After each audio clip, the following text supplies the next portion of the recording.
Are you sitting comfortably? Then I'll begin. Once upon a time, a medieval kingdom of Kievan and Rus established itself in what is today Ukraine, and it thrived for maybe 300 years. It turned Christian just before the year 1000, and it then succumbed, alas, to infighting and became weak, and the golden horde of Mongols to the east was threatening and was moving westwards, and you can imagine how terrifying this was. Town after town falling to the Mongols. There was great slaughter and great fear, and people tried paying them off, offering them gold, but it didn't work. It's possible even that King Danilo tried paying them, but we don't know that for sure. The Pope, looking eastward, saw the way the wind was blowing and realized what a threat the Mongols were, and so looked for someone to ally with. Who will save us?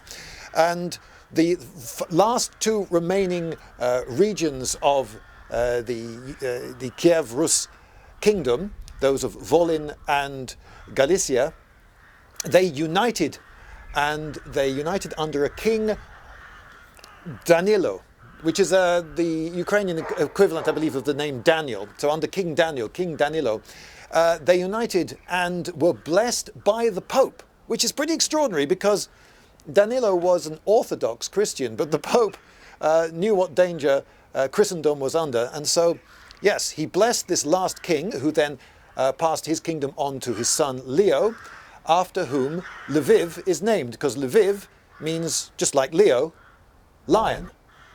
King Danilo realized that if he was to have a modern, thriving city, he would need people from around Europe to come and bring their expertise from far-off lands. And Germans were among the people who came, and there was a German church here. It would have been a Roman Catholic church, and it was built in the 1300s, but there's nothing to see here. If you had X-ray vision, you could perhaps see down to the ancient foundations. I'm standing now in the 13th century marketplace, or well, I'm sort of not really, because there's nothing to see, unfortunately, that survives from that time. Around me you can see a lot of Baroque style brick, stone and plaster buildings, but back in the day these would all have been wooden buildings that have not survived. There was a disastrous fire in Lviv in 1526 which engulfed almost all of the town.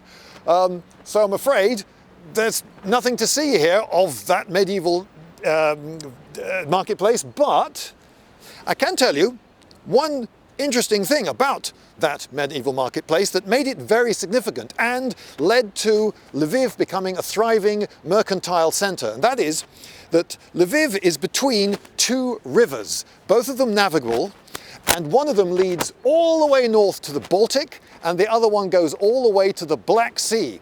We're also on part of the Silk Road here, so this was a very useful market hub.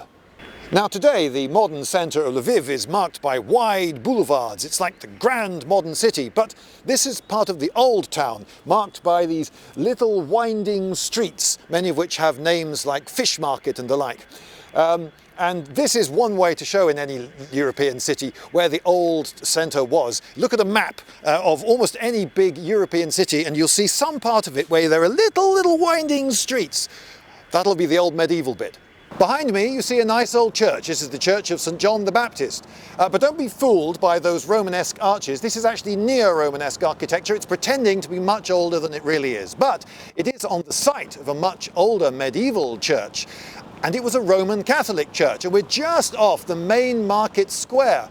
So what was a Roman Catholic church doing down here, just off the main square? Well, Prince Leo married a Hungarian princess, and she was a Roman Catholic, and she was supposed to take on the church of her husband, but she wasn't going to do that. And what did he think about it? Well, we don't really know. History doesn't record it in writing so much, but perhaps it records it in architecture, because there is a Roman Catholic church just off the main market square. And in this medieval city there was also a synagogue, and there were Armenian churches, as well as, of course, Orthodox churches.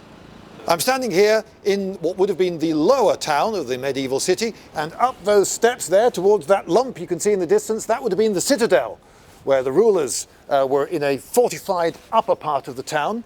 That's quite a common way of fortifying towns, and This was completely fortified. The whole of the lower town was ringed in by a massive sloping mound of earth and deep set tree trunk log foundations, so deep set under the earth that it is thought that they would have lasted a long time, because the earth would have kept out all the insects and kept out the sunlight, and perhaps would have waterlogged it to a useful degree. And these fortifications were definitely needed because the Golden Horde was not very far away. The Mongols did attack in 1261, but history does not record exactly what happened.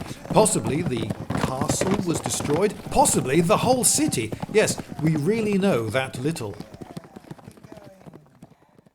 It may have been in response to the alterations made by the Mongols that the entire city was moved south to the other side of a river. This move, however, left a number of monasteries that were within the city walls now outside the city walls, so then they had to look to their own defences, and they became fortified monasteries. One of several fortified monasteries. And those, above the modern windows, are musket loops. Yes, folks, it's another 18th century church. This one is on the site, though, of the cathedral of the medieval town. It's St. Nicholas's Cathedral, and there is a story that the king was buried here, but archaeologists have been unable to confirm that. So again, it's the same old story. There's nothing to look at here apart from some building that came later. I'm trying to talk to you about a medieval city whilst showing you a Baroque one. But there you go, another Baroque church. In 1527, the entire Gothic city burnt down, apart from two buildings, both churches. A miracle of God! Or was it that they were the only two buildings made of stone? So how big was a medieval city? Well, I'm able to show you from this crossroads. You can see the end of that street there where the arch is. Well, that was one gate into the city, and about as far as you can see that way where those cars are at the junction. That was another gate into the city, and down that way, that's back towards where the river was, and the defensive wall was across the end of that street. And you can see that building over there with the advertisements on the side of it. That was actually outside the city. The wall was closer to us than that. So, quite small is the answer, and it was this size for nearly 500 years. Whoops, correction, apparently there wasn't a gate there, but the rest was correct. Look! A bit of actual medieval Lviv! A bit of the new town wall. Well, a highly conserved bit, suspiciously geometrically perfect. It doesn't matter! It's something medieval to look at!